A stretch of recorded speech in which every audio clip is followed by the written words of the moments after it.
আসসালামু আলাইকুম। আজ নিয়ে চলে এসেছি দারুণ মজাদার মাছের একটা রেসিপি।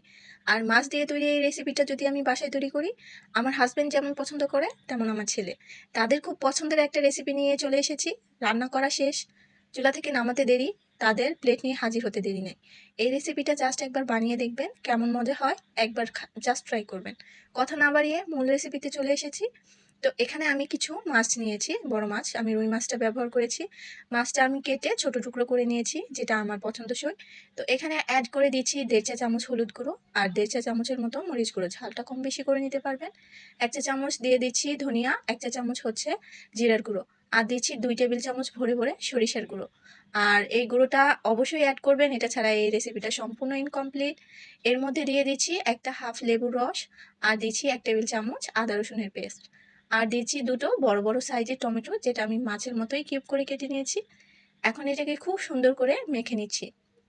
ও আরেকটা কথা, এখানে আমি সরিষা গুঁড়াটা অ্যাড করেছি, আপনারা চাইলে সরিষা বাটাটাও অ্যাড করতে পারেন, কোনো সমস্যা নেই। তো এই পর্যায়ে অ্যাড করছি স্বাদ অনুযায়ী লবণ।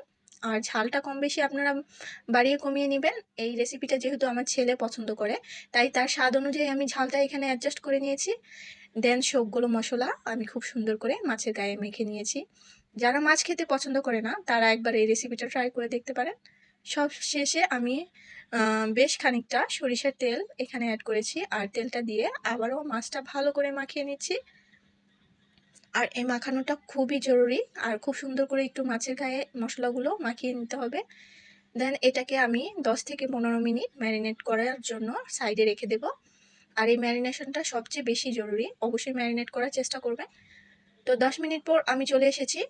চুলাতে এমন একটা প্যান বসিয়েছি যেটাতে মাছটা লেগে যাওয়ার সম্ভাবনা একদমই নেই, আর সবচেয়ে বেশি ভালো হয় যদি ফ্রাই প্যানে রান্না করতে পারেন। তো এখানে পরিমাণ মতো আমি কিছুটা সরিষার তেল অ্যাড করেছি, দিয়ে দিচ্ছি দুটো তেজপাতা। তারপর মেখে রাখা মাছের যে পেস্টটা আমি যেটা তৈরি করেছি, সরি পেস্ট বলে ফেলেছি। তো মাছটা এই পর্যায়ে কাঁচা যেহেতু, তো এই পর্যায়ে খুব সুন্দর করে একটু নেড়ে চেড়ে ছড়িয়ে দিতে হবে। কাঁচা অবস্থায় মাছটা কিন্তু ভাঙার সম্ভাবনা একদমই কম, তাই এখানে তারপরও সাবধানতা অবলম্বন করতে হবে যাতে মাছটা কোনো রকম ভাঙে না, সেই দিকে খেয়াল রাখতে হবে। তো আমি খুব সাবধানে মাছটা কিন্তু উল্টে পাল্টে দিচ্ছি। আর চুলার হিটটা লো টু মিডিয়ামে রেখেই মাছটাকে আমি এভাবে সম্পূর্ণ পানি ছাড়া রান্না করে নেব।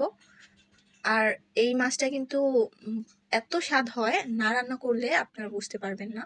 তো এইভাবেই আমি রেখে দিয়েছি, দেখুন কোনো রকম, আর খুব কম এটাকে নাড়াচাড়া করতে হবে। তো এই পর্যায়ে আমি খুব সাবধানতা অবলম্বন করে মাছটা একটু নেড়ে চেড়ে উল্টে দিচ্ছিলাম। তো আমি এতটা সাবধানতা অবলম্বন করার পরও আমার একটা দুটো মাছ কিন্তু ভেঙে গিয়েছিল। তো খুব সাবধানের সাহায্যেই কিন্তু করতে হবে।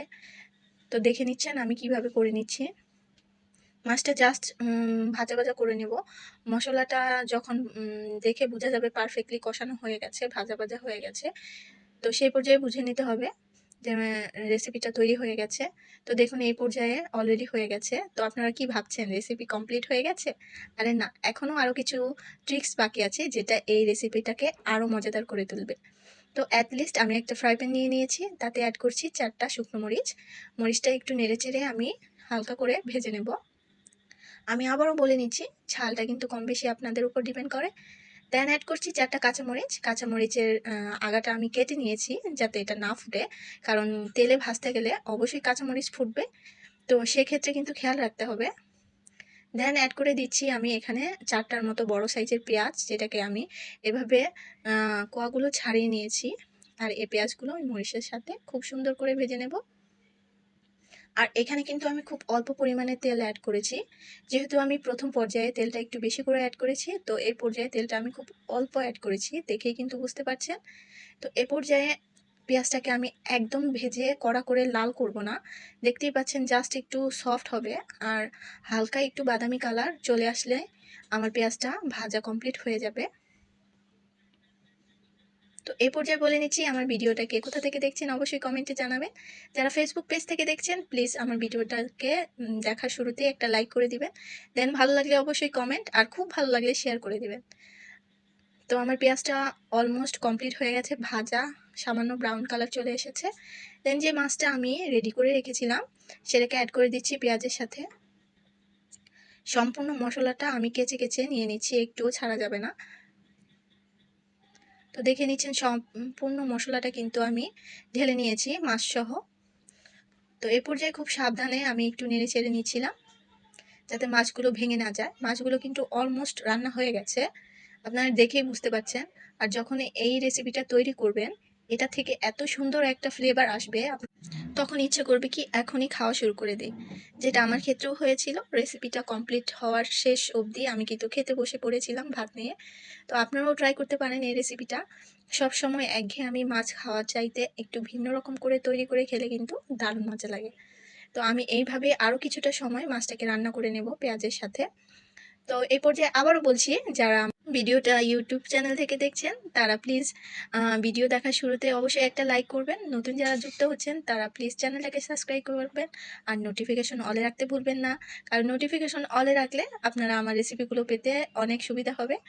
আর পুরাতন বন্ধুদের অসংখ্য ধন্যবাদ আমাকে এত এত ভালোবাসা দেওয়ার জন্য, আমার ভিডিওগুলো ওয়াচ করার জন্য, ফুল ওয়াচ করার জন্য অসংখ্য ধন্যবাদ আমার সকল ইউটিউব বন্ধুদের। তো প্লিজ অবশ্যই আমার ভিডিওটা ভালো লাগলে লাইক কমেন্ট শেয়ার করতে ভুলবেন না। তো আমি খুব সাবধানে কিন্তু আমার মাছটা উল্টে পাল্টে দিচ্ছিলাম, আর দেখতেই পাচ্ছেন আমার রান্নাটা কমপ্লিট। কালারটা কিন্তু অনেকটাই চেঞ্জ হয়ে গেছে, আর এত সুন্দর একটা ফ্লেভার আসছিল বলার বাহিরে। অ্যাটলিস্ট একবার ট্রাই করবেন বাসায়। তো শেষ মুহূর্তে আমি কিছু ধনেপাতা উপর থেকে অ্যাড করে দিয়েছি, আর এটা আমি একদমই নাড়বো না, জাস্ট উপর থেকে ডেকোরেশনের জন্য অ্যাড করেছি, আর সুন্দর একটা ফ্লেভারের জন্য আপনারা না চাইলে স্কিপ করতে পারেন।